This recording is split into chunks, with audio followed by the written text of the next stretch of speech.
Everyone, this is Dwight Woods, the Jeet Kune Rebel, and welcome to the I Love Jeet Kune broadcast number 212. This is the one about critical thinking in and about Jeet Kune. As you're logging in, if you'd be kind enough to say where you're logging in from, hit the like button and feel free to continue doing so throughout the broadcast. Hello, Terry Valor. If you're catching the simulcast over on the YouTube, please be sure to like, subscribe, and hit the notification bell as well. If you enjoy my work and you'd like to support the program, please visit jkdrebel.com, click on the Rebel Gear link, and that's where you'll see stuff quite like this. The the 4 tenets of Jeet Kune t-shirt, sweatshirt. I understand they're having a problem with hoodies, coffee mug and what have you. I will look into this over the next few days and see if I can get all of that straightened out. But of course, the best thing you can do is to share this video and spread the word about the I Love Jeet Kune broadcast. All right, so let's see who's on here. John Nasir, Steve Juman, hey, Bo Jackson, hello. Hey, Pedro Rodriguez, Lance Lamont. All right, guys, thank you very much for checking in. So whenever I bite off more than I can chew with a broadcast topic, sometimes I'll open up with the dictionary definition, if appropriate. So here we go. This is the dictionary definition of critical thinking: the objective analysis and evaluation of an issue in order to form a judgment. Now, that sounds simple enough. I mean, 1, 2, 3, 4, 5, 6, 7, 8, 9, 10, about 13, 14 words, right? It sounds simple enough. And we know that simple is a Jeet Kune directive, a Jeet Kune guideline coming straight from Bruce Lee, right? One problem I frequently encounter in the Jeet Kune world is with that part, the part that says objective analysis and evaluation. There are some extremely noisy Jeet Kune people, right, who are not at all objective in their analysis and evaluation of the art, science, and philosophy of Jeet Kune. Not at all. Instead, they focus, perhaps even unknowingly, they focus on the last part of that definition in order to form a judgment. In fact, they're really good at that, the judging of others in Jeet Kune. So, being Dwight Woods, I went looking for another definition, and it wasn't hard to find, to be honest, right? It says this: critical thinking is the intellectually disciplined process of actively and skillfully conceptualizing, applying, analyzing, synthesizing, and or evaluating information gathered from or generated by observation, experience, reflection, reasoning, or communication as a guide to belief and action. I'm scared to count how many words that is, but it is significantly more than the 13 or 14 of the other statement. So you look at those two, one simple, the other one certainly not as simple a definition, but it is certainly more descriptive, more complete, perhaps even more informative.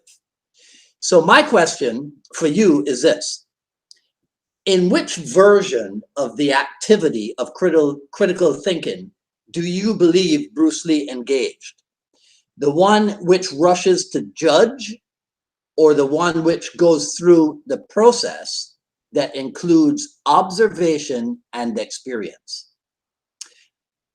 I mean, this is the guy, right, who, when laid up with a horrendous injury, he turned that downtime into what ended up being, I want to say for us who came about later, I don't know if it was as productive for Bruce Lee himself as it has been for people like me and you, right, in the decades since his passing, but ended up being the most productive period because we ended up with all these written resources and what have you. when you read what Bruce Lee wrote, you can't help but be impressed by the depth of thought that went into just about everything, right? From his early college essays, I reread these just recently, his writings about Chisao, about Zen, about the art of combat, just about everything. So there's ample evidence for critical thinking in Jeet Kune Do. That is the critical thinking of Bruce Lee. But I'd be remiss if I didn't briefly touch on the lack of critical thinking about Jeet Kune Do. That is from people who have lived past July 20th of 1973. So classic example, we have people who think that if Bruce Lee didn't come up with it, right, if he didn't come up with something during his lifetime, then it is not real Jeet Kune Do. So as my new good friend, Lee Arroyo, pointed out, that's quite like saying that the 13th Amendment to the US Constitution is not real because the founding fathers didn't pass it. So as I was finishing up my notes for this very broadcast, there was a post about the 7-volume Bruce Lee's Commentaries on the Martial Way, right? Most impressive series of notebooks. But once you get past being envious that you don't own them, or and that others do, you remember that, again, quoting my new good friend Lee Arroyo, the history of Jeet Kune Do is a continuum, not a single point in history, right? So because you have a quantity of Bruce Lee material typed, written, collated, edited, not edited, right? That does not mean that you automatically know how to think about what it is that you possess or how to put it to its best use, right? Never, never. Did I say never? Never underestimate the power of Bruce Lee's Jeet Kune Do when it is used not as a set of fixed rules, but as a mirror for self-examination. Okay, so what say you? You guys pretty much know where I stand on this. Let me hear from you what it is that that you think about this in the comments below. That's all I got to say in this video. If you like what you heard, comment, rate, subscribe, hit the notification bell. Follow me on Twitter at Dwight Woods and on Instagram at Dwight D. Woods. Quick heads up. So I've started emailing the list for Jeet Kune Do success strategies. Looking to set up a Zoom conference to discuss your most pressing issues that you might be having in your Jeet Kune Do training, in your Jeet Kune Do teaching, whatever. So email me at jkdrebel@gmail.com and just put JKDSS as in son of Sam, JKDSS in the subject line to get the details.